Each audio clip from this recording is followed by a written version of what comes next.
"Sir, can you buy my mama's locket? We haven't eaten." Until the sheriff realized she was his lost daughter. That's what she said, her voice so small it was almost part of the dust that coated everything in that town. The sun was a hammer, just beating down on the cracked earth of the main street, and the heat came up in waves you could see, making the world wiggle and distort. Everything shimmered.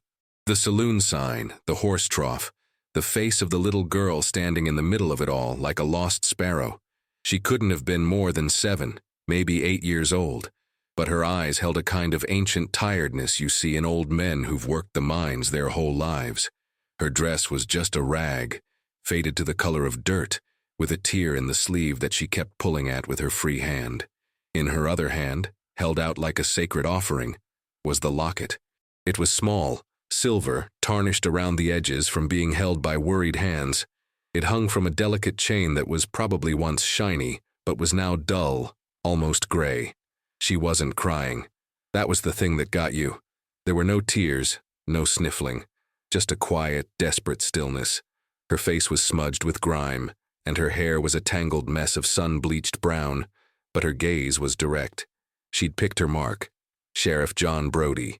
He was leaning against a post outside his office, trying to find a sliver of shade that wasn't already occupied by the suffocating heat. He was a big man, broad in the shoulders, with a face that looked like it had been carved out of rock and left out in the sun too long. He'd heard her, but he didn't move at first. Kids begging, it wasn't a new sight. The drought had been hard on everyone, pushing families out of their homesteads and into towns that had no room and no charity for them. He was tired. Tired of the heat, tired of the dust, tired of the endless stream of misery he couldn't do a damn thing about. He just wanted a moment of peace before he had to go break up the inevitable fight that would start over a card game at the saloon. But the girl didn't move. She just stood there, her small arm outstretched, the locket glinting weakly in the brutal sun. The silence stretched. You could hear the buzzing of flies, the distant, lazy clang of the blacksmith's hammer, the creak of the saloon doors. She didn't repeat herself. She just waited. That's what finally made him look. Really look. He saw the way her knuckles were white from clutching that little piece of metal. He saw the cracked skin on her lips. He saw the hollows under her eyes. This wasn't a grift. This was the end of the line. The sweat trickled down his own back, hot and itchy under his thick shirt and vest. He pushed himself off the post, his boots kicking up little puffs of yellow dust. He walked over to her slow, his shadow falling over her. She didn't flinch. She just looked up at him, her expression unchanging. "What did you say?" he asked, his voice a low rumble, rough from disuse. "My mama's locket," she repeated, her voice a little stronger now that she had his attention. "It's real silver. You can have it. We need to eat." The "we" hung in the air. He glanced around. Street was empty save for a few figures moving like ghosts in the heat haze. There was no one with her, no mother watching from a distance, just the girl and the dust and the oppressive silence. He looked back at the locket. It was a simple thing, an oval with some kind of floral pattern etched on the front, worn smooth in places. It was the kind of thing a woman holds onto, the kind of thing she passes down. To sell it meant giving up the last piece of something, the last memory. He knew what that felt like. The pain was a physical thing. It wasn't just in her words, it was in the air around her, in the rigid set of her small shoulders, in the way she held her breath, waiting for his judgment. He could feel the eyes of the town on him, even if he couldn't see them. Mrs. Gable peering through the curtains of the general store. Old man Hemlock stopping his whittling on the boarding house porch. They were all watching, waiting to see what the sheriff would do. Would he run her off like a stray dog? Or would he crack open that stony exterior he'd spent years building? The heat was relentless, a physical weight. The world seemed to stop, balanced on the point of this tiny, tarnished locket held in a child's dirty hand. I've got to take a quick pause right here in the story. It's just getting started, I know, but if you're enjoying it so far, do me a favor. Let me know where you're watching from in the comments below. It's always amazing to see how far these stories travel. And if you want to make sure you don't miss how this all unfolds, go ahead and hit that subscribe button. It means the world. All right, back to the story. Sheriff Brody grunted, a sound that wasn't yes and wasn't no. He was a man who lived by a simple, hard-won code. Don't get involved. Getting involved meant trouble. It meant pain. He'd learned that lesson the hard way, a long time ago, and the scars were etched not just on his heart but in the lines around his eyes. He looked away from the girl, his gaze sweeping the empty street as if looking for an excuse, a reason to walk away. But there was nothing, just the heat, the silence, and the small, unblinking child in front of him. He looked back down at her. He wasn't a man given to softness. His hands were calloused from reins and the butt of a gun, not from gentle gestures. His heart, he figured, was much the same. A hard, lumpy thing that did its job but didn't feel much. Or so he told himself. He reached out, not for the locket, but he gently took her arm. Her skin was hot and dry. She was lighter than a sack of flour. "Where's your ma?" he asked, the words feeling clumsy and loud in the quiet air. The girl's gaze flickered for just a second, a tiny crack in her composure. "She's resting," she said. "She's been resting for a few days." The words were simple, but Brody heard what she wasn't saying. He'd seen that kind of resting before. In sod houses after a bad winter, in alleyways behind saloons. He didn't press. He just nodded, a short, sharp dip of his chin. He let go of her arm. He looked at the locket again, then at her face. There was something in her eyes, a shape, a color, something familiar that pricked at the back of his mind like a burr under a saddle blanket. He shook it off. It was just the heat playing tricks on him. "All right," he said, the word coming out like a piece of gravel. He reached into his pocket, his fingers fumbling past his tobacco pouch, and pulled out a few coins. More than the locket was worth, and they both knew it. He didn't want the locket. He didn't want to take the last thing this child had. "Keep it," he said, pressing the coins into her hand. "Go get yourself something to eat from the general store. Tell Mrs. Gable I said to give you a decent meal." The girl stared at the coins in her palm, then back at him. She didn't move. "But the locket," she whispered. "It's for the food." "I ain't buying it," he said, his voice firm. "It's yours. Now go on." He expected her to run, to scurry off to the store and stuff her face. But she just stood there, clutching the coins in one hand and the locket in the other. Then she looked up at him, and for the first time her expression changed. It wasn't relief. It was a deep, bone-weary confusion, like he'd broken a rule she didn't understand. He felt a surge of impatience, a feeling he was much more comfortable with than whatever this other thing was. Pity? Concern? He didn't want to name it. He turned to walk back to the shade of his office. "Go on now, Git," he said over his shoulder. He heard her small feet scuffing the dirt behind him. He thought she was leaving, but then her small voice came again. "They won't serve me." He stopped, his back still to her. "What did you say?" "Mrs. Gable. She said we're drifters. Said we ain't welcome." The words were flat, a simple statement of fact. And in that moment, something inside John Brody, something he thought had died and turned to stone years ago, shifted. He turned around slowly. The girl was still standing there, a lonely little figure in the vast, unforgiving sunlight. The whole town was watching. He knew it. Let him watch.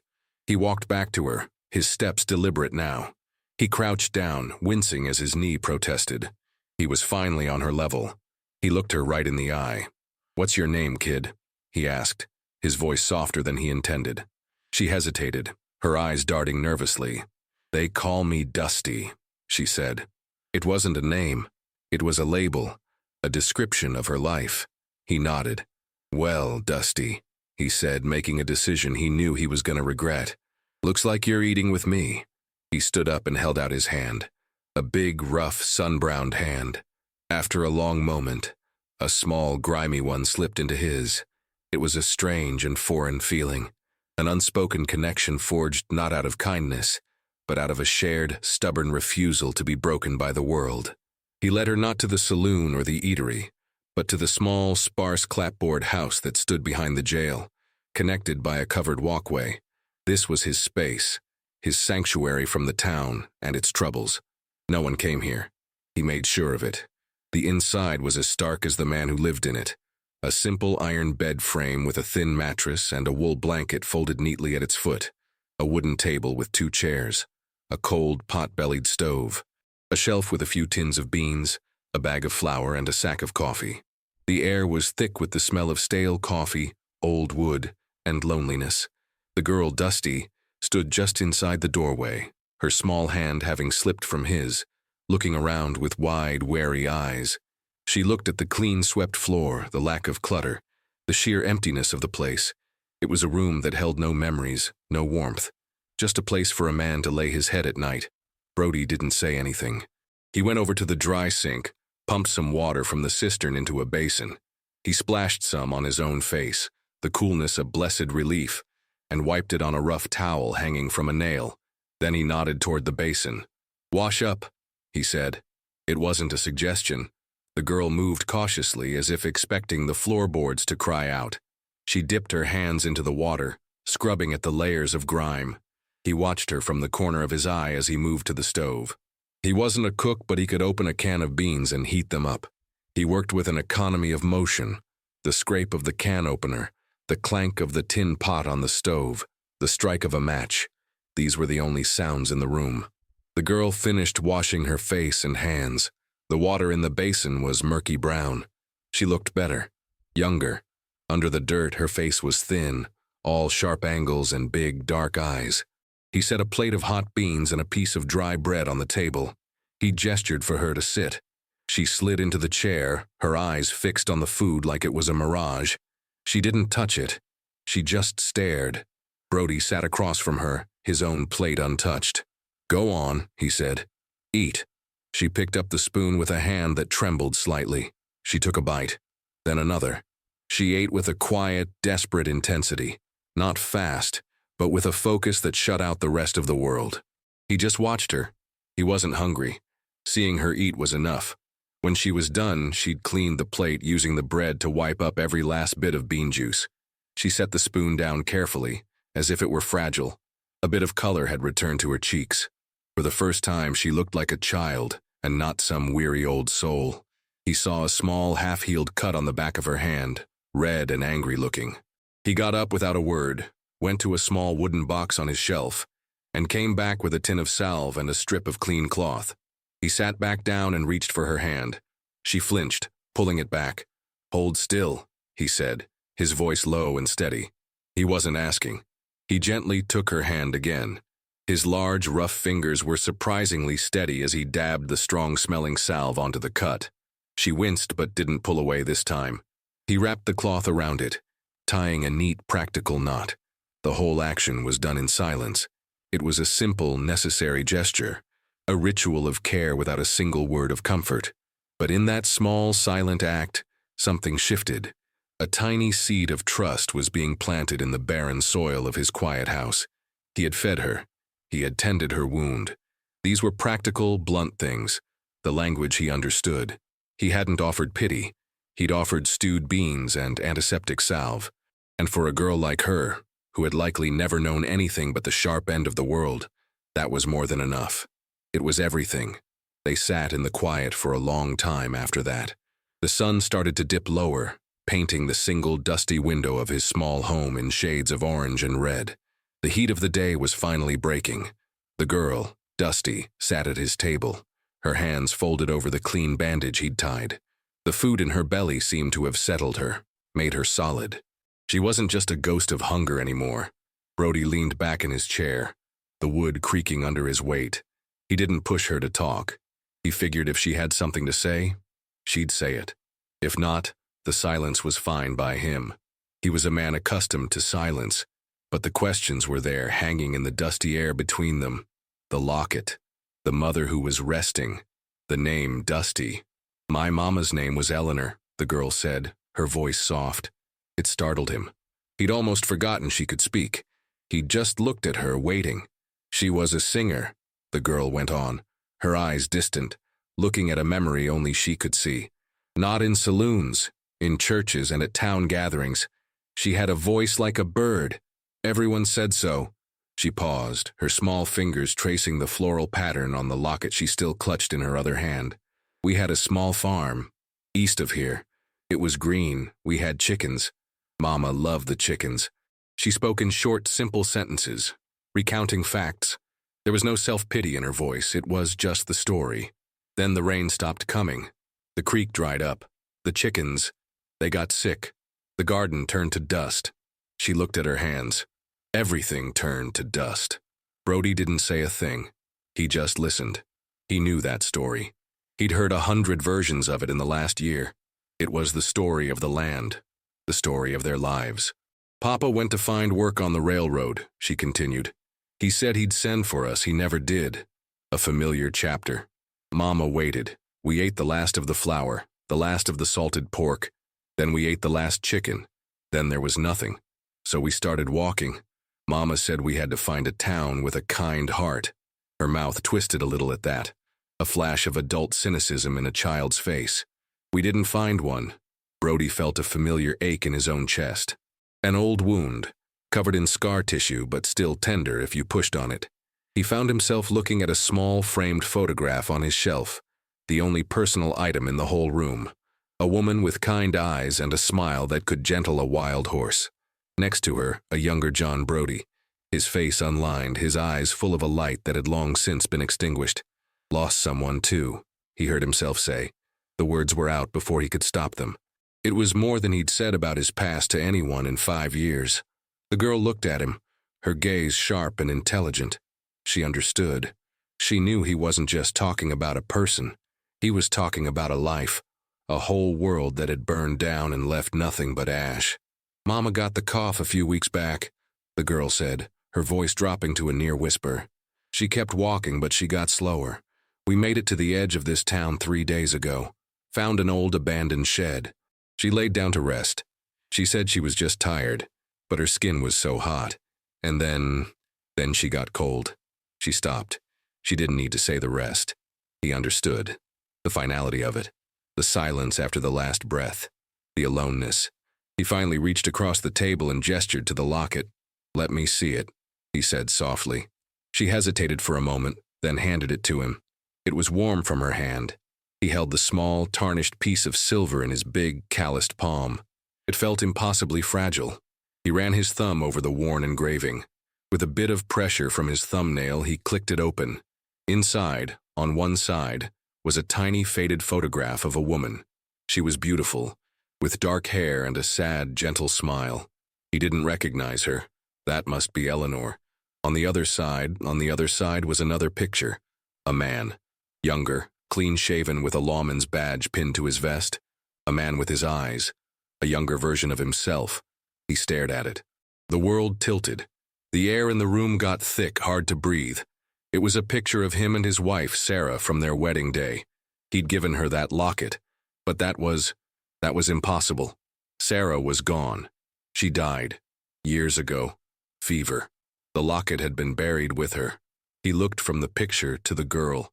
He saw it now, in the shape of her jaw, the color of her eyes.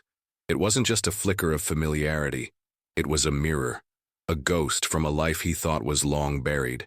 His heart, the one he thought was stone, started to pound against his ribs like a trapped bird. The quiet of the evening was shattered by a loud bang on the door. "Sheriff, you in there, Brody?" A slurred voice shouted from outside. Brody snapped the locket shut, his hand closing around it in a tight fist. He stood up slowly, his mind reeling from the impossible photograph, now forced to deal with the immediate. He motioned for the girl to stay put, to be quiet. He walked to the door and opened it a crack. It was Jedediah Stone, a local ranch hand who spent more of his time in the saloon than on a horse. He was drunk, swaying on his feet, his face flushed. 2 of his equally drunk friends stood behind him, snickering. "What do you want, Jedediah?" Brody asked, his voice flat and cold. "We saw you," Jedediah slurred, pointing a wavering finger at Brody. "Saw you bring that little street rat in here. The one who tried to sell me that piece of tin this morning. I reckon she stole it. Probably got more stashed away." Brody's eyes narrowed. "She ain't a thief. Now go sleep it off before you get thrown in a cell." "Oh, protecting her now, are we?" One of Jedediah's friends sneered. "Got a soft spot for stray pups, Sheriff?" Brody could feel the girl's eyes on his back. He could feel her fear. He pushed the door open wider, stepping out onto the walkway to block the entrance. A wall of muscle and quiet menace. "This is your only warning," he said, his voice dangerously low. "Get away from my house. For a moment it looked like Jedediah might be stupid enough to push it. He puffed out his chest, trying to look imposing. "Or what, Sheriff? You in what army?" It happened fast. Brody didn't raise his voice. He didn't draw his gun. He just moved. One hand shot out and grabbed the front of Jedediah's shirt, twisting it tight. He slammed him back against the wooden railing of the walkway. The wood groaned in protest. The other two men stumbled back, their drunken courage evaporating in an instant. Jedediah's eyes went wide with shock and fear. "I am the army," Brody whispered, his face inches from Jedediah's. "And you are trespassing. Now you and your friends are going to turn around, and you're going to walk away. You're not going to look back. You're not going to talk about this. And you are never ever going to bother that little girl again. Do you understand me?" Jedediah could only manage a choked gurgle and a frantic nod. Brody held him there for a second longer, letting the terror sink in, then released him with a shove. Jedediah stumbled, caught his footing, and practically ran, his friends scrambling after him into the deepening twilight. No shouting, no gunfight, just a swift, brutal lesson in boundaries. Brody stood there for a moment, his chest heaving, the adrenaline coursing through him. He had just declared war on any man in that town who dared to cross a line. He turned and went back inside, shutting the door firmly behind him. The girl was standing right where he left her, her small body rigid, but she wasn't looking at him with fear. She was looking at him with something else, awe, and a fierce, primal sort of loyalty. In that moment, they weren't a lawman and a stray. They were a unit, a fortress of two against a hostile world. He had protected her, and in doing so, he had protected a piece of himself he thought was long dead.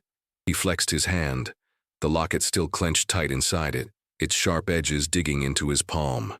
The fight outside was nothing compared to the war that was now raging inside of him. The days that followed fell into a strange, new rhythm.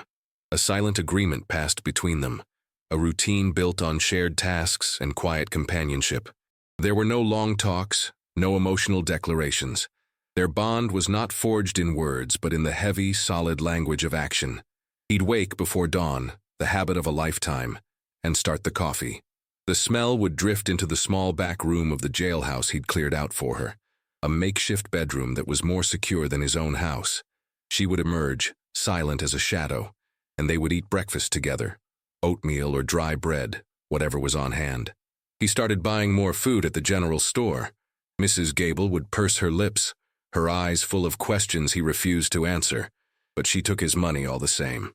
After breakfast, the lessons began. He was a practical man, and he believed in teaching survival, not sentiment.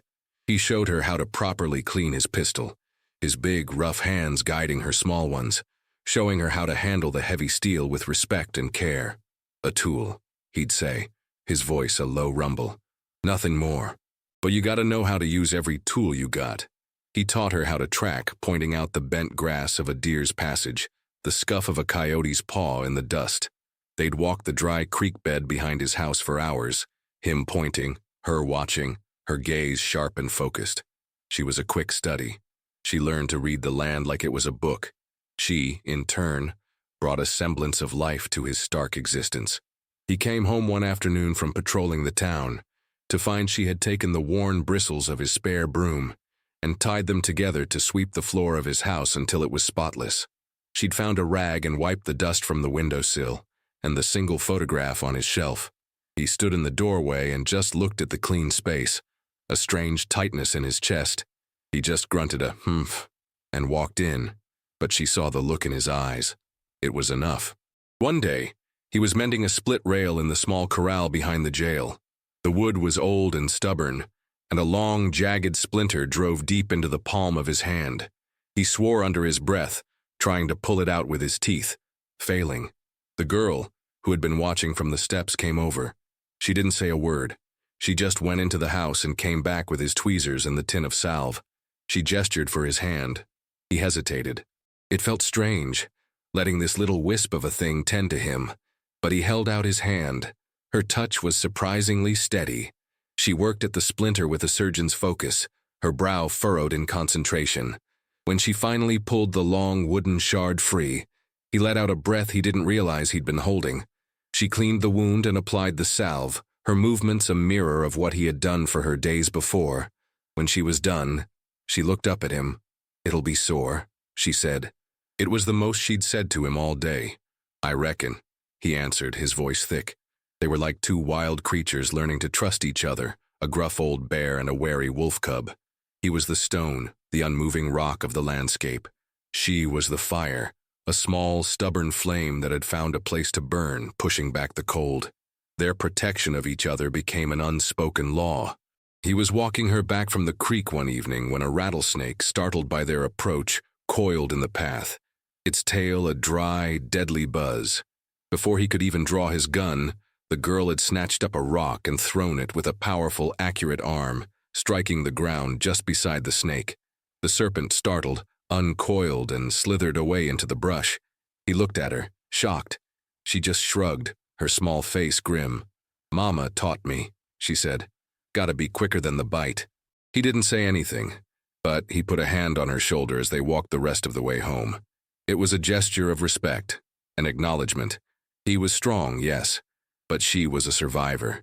They were two halves of a whole, each making up for what the other lacked. A silent, powerful, and deeply strange little family, carved out of the dust and hardship of a world that had tried its best to break them both. The town of Redemption was not a place that took kindly to mysteries. It was a small, tight-knit community where everyone knew everyone else's business, or at least they thought they did. And the biggest mystery of all was the grimy little girl now living under the sheriff's protection. Tongues started wagging. The whispers followed Brody like his own shadow whenever he walked down the main street. He'd go into the general store for coffee and flour, and the low hum of conversation would stop, replaced by a thick, judgmental silence. He could feel their eyes on his back. Mrs. Gable would measure out his supplies with a pinched look on her face, her disapproval a sour smell in the air. "Strange thing," she said to him one morning, not even bothering to lower her voice. "A man like you, taking in a little stray like that. People are talking, Sheriff. They're saying it ain't proper." Brody just stared at her, his face a mask of stone, until she looked away, flustered. He paid for his goods, his movements clipped and precise. "What people say, Martha," he said, his voice dangerously quiet, "ain't my concern, but what they do, that is." He tipped his hat and walked out, leaving her standing there with her mouth agape. The gossip was worse at the saloon. He could hear it through the swinging doors as he passed. "I hear he keeps her locked in the jailhouse," one man would say. "Probably some long-lost kin," another would speculate, though Brody ain't never mentioned family. Then there was the cruder talk, the kind that made Brody's hand itch for the butt of his gun. A man alone for that long, and a young girl. The talk was poison, and it was spreading. The girl felt it too. She had taken to staying inside, her natural wariness now amplified by the hostile stares of the townsfolk. One afternoon, he needed a new buckle for his gun belt. The blacksmith's shop was at the far end of town, and he decided to take her with him. He wasn't going to let her live her life like a prisoner. As they walked, a group of women stood gossiping on the boardwalk. As he and the girl approached, they fell silent, their eyes like chips of ice. One of them, a woman named Beatrice, whose husband owned the largest ranch in the county, stepped forward. "Sheriff," she said, her voice dripping with false sweetness, "we were just wondering about the child. Does she have a name? Or is she just yours?"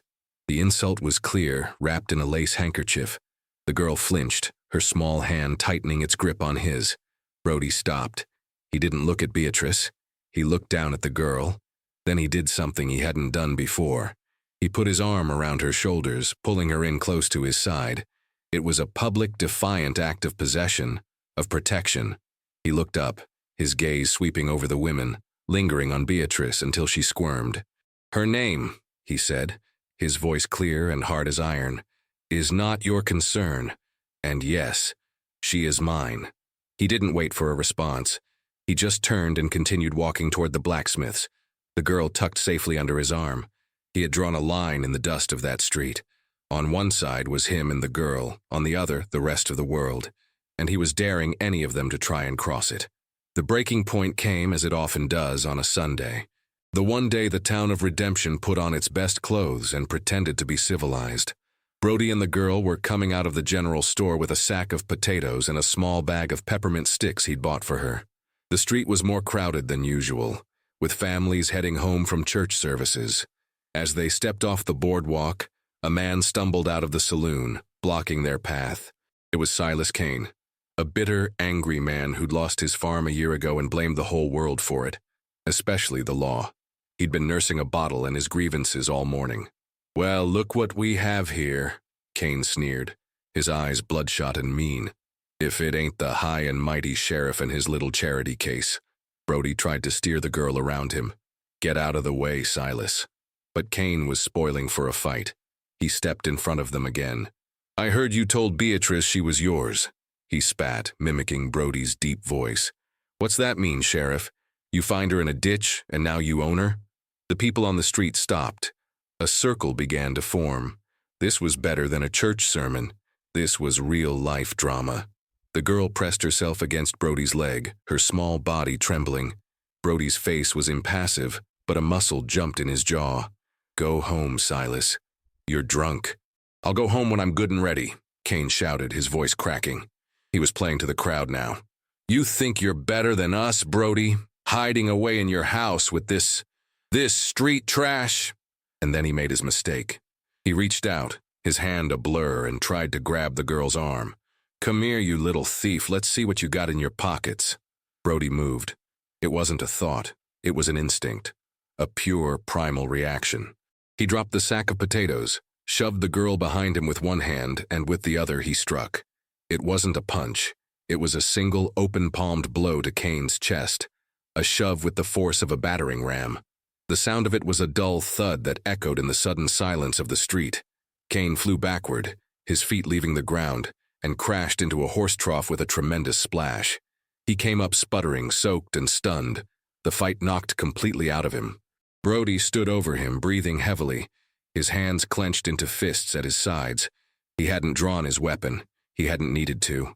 His body was the weapon. He had always kept a wall around himself, a vow of non-involvement. He was the law, but he was not a part of the town. He was an observer, a peacekeeper, never a participant. In that single, violent, protective act, he had torn that wall down. He looked up, his gaze sweeping across the stunned faces of the townspeople. His eyes were blazing with a fire they had never seen before. There was no apology in his look, no explanation, just a raw, undeniable declaration. He bent down, picked up the bag of peppermints, and turned to the girl, who was staring at him with wide, shocked eyes. He gently took her hand. "Let's go home," he said, his voice steady. He had crossed a line. He had chosen a side. And in front of God and everyone, he had claimed this child as his own to defend, and he would break any man who stood against that. That night, the house was quieter than usual. The confrontation in the street had changed something, settling a layer of heavy silence over them. The sun had set, and the only light came from a single oil lamp on the table, casting long, dancing shadows on the walls. Brody sat in his chair, cleaning his pistol, the familiar ritual a comfort to his frayed nerves. The girl sat across from him, the bag of untouched peppermints on the table between them. She hadn't said a word since they'd gotten home. He'd risked a look at her a few times. She wasn't scared. It was something else. She was thinking, her small face serious in the lamplight. Finally, he finished with the gun, wiping it down with an oiled rag and setting the pieces on the table with practiced care. He looked at her. "You all right?" he asked, his voice low. She nodded slowly. "You were like a bear," she said, her voice a whisper, "when a coyote gets too close to the cubs." He didn't know what to say to that, so he just grunted. He picked up the locket, which he'd taken to keeping in his shirt pocket. He'd opened it a dozen times in the last few days, staring at the impossible picture inside, the woman who wasn't his wife, next to the man who was undeniably him. He couldn't make it make sense. It felt like a riddle from a dream. He opened it now, holding it in the palm of his hand. "This woman," he said, his voice rough with emotion he was trying to suppress. "Your mother, Eleanor. I didn't know her." The girl looked at the tiny portrait of the sad-eyed woman. "She knew you," she said simply. "She told me about you. She said you were a lawman, said you were strong and quiet. She said you lost someone. A long time ago." Brody's head snapped up. She said that? The girl nodded. She said your heart was broken, and that's why you built a wall around it. The words, coming from this small child, were like arrows striking a target he didn't even know he had. He looked back at the picture of himself, young and smiling, next to his Sarah. It was from a different lifetime. Sarah, my wife, she died, he said, the words feeling like stones in his mouth. Fever. Years ago. I buried her. I buried this locket with her. No, the girl said, her voice firm. You didn't. He looked at her, confused. What are you talking about? Mama Eleanor was Sarah's sister, the girl said, her story finally pouring out simple and unadorned. When your wife was sick, she knew she was dying. She was scared for you. She knew how much you loved her. She was afraid you would just stop living when she was gone. Brody stared at her, his world tilting on its axis. So she wrote to her sister, Eleanor. She asked her to come, to look after you, after she was gone. She gave Eleanor the locket, she said. She said to give it to you when the time was right, to remind you that you could love again. Eleanor had come, but she had found a man already entombed in his grief, a man who had already built his wall, brick by painful brick. She had tried to talk to him, but he had pushed her away, seeing any kindness as a betrayal of Sarah's memory. So she had left, carrying the locket and the secret with her. She had eventually married, had a child of her own, but her husband had died and she had fallen on hard times. She never forgot her promise to her sister, the girl whispered. She was trying to get back to you, to give you the locket, to tell you it was okay. The pieces clicked into place with a horrifying, heartbreaking clarity. This girl wasn't his daughter by blood. She was his daughter by a promise, a legacy of love sent from beyond the grave. He looked at the child, this orphan who had carried her mother's dying wish across a barren country, who had protected this small piece of his past without even knowing what it truly was. What is your name? He asked, the words catching in his throat. Not what they call you, your real name. The girl looked him straight in the eye, and for the first time she smiled, a small, tentative but real smile. My name is Hope, she said. The name landed in the center of the quiet room, a single, perfect note of grace. Hope. He let out a long, shuddering breath, a sound that was half a sob, half a laugh. He reached across the table and his hand, no longer hesitant, covered hers. Hope. It was the one thing he thought he'd lost forever, and it had been sitting right in front of him all along. The next morning, a new light seemed to filter through the dusty window of the sheriff's house. It felt different, lighter. The heavy shroud of grief that had hung in the corners of the room for years had begun to lift. Brody woke up, not with the familiar weight of emptiness on his chest, but with a sense of purpose he hadn't felt since before Sarah got sick. Hope. Her name was a promise. After their quiet breakfast, he didn't reach for his gun belt. Instead, he went to a locked chest at the foot of his bed, a chest he hadn't opened in years. The key was small and rusted, but it turned in the lock with a groan. He lifted the heavy lid. The smell of cedar and old memories filled the air.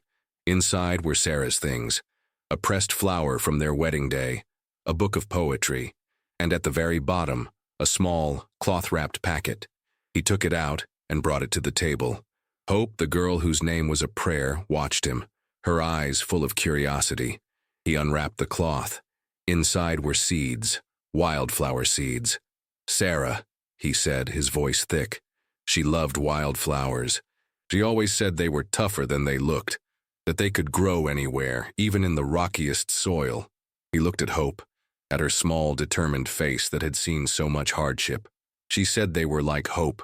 You just had to plant the seed and give it a little bit of sun.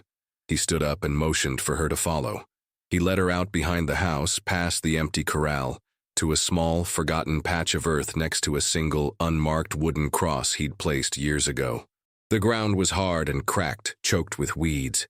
It was a place he avoided, a monument to his pain. For years he'd let it lie fallow, a reflection of his own heart, but not today.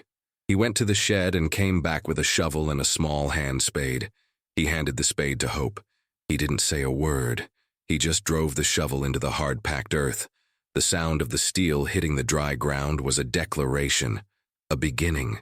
Hope knelt beside him, her small spade digging into the dirt, turning over the soil, preparing it for something new. They worked together in the morning sun, the man and the child, their movements a silent conversation. They weren't just turning over dirt. They were turning a page. They were taking a place of sorrow and making it a place of possibility. When the ground was ready, he opened the packet of seeds and poured some into her small, outstretched palm. Together they knelt in the dirt, the unmarked grave of his past beside them, and they began to plant the seeds of the future, a seed of belonging, a seed for Sarah, a seed for Eleanor, and a seed for hope.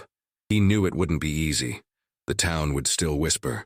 The land was still hard, but for the first time in a long, long time, John Brody felt the sun on his face, and he believed something might actually grow. If you enjoyed this story, please hit the like button, and be sure to subscribe for more stories just like this one.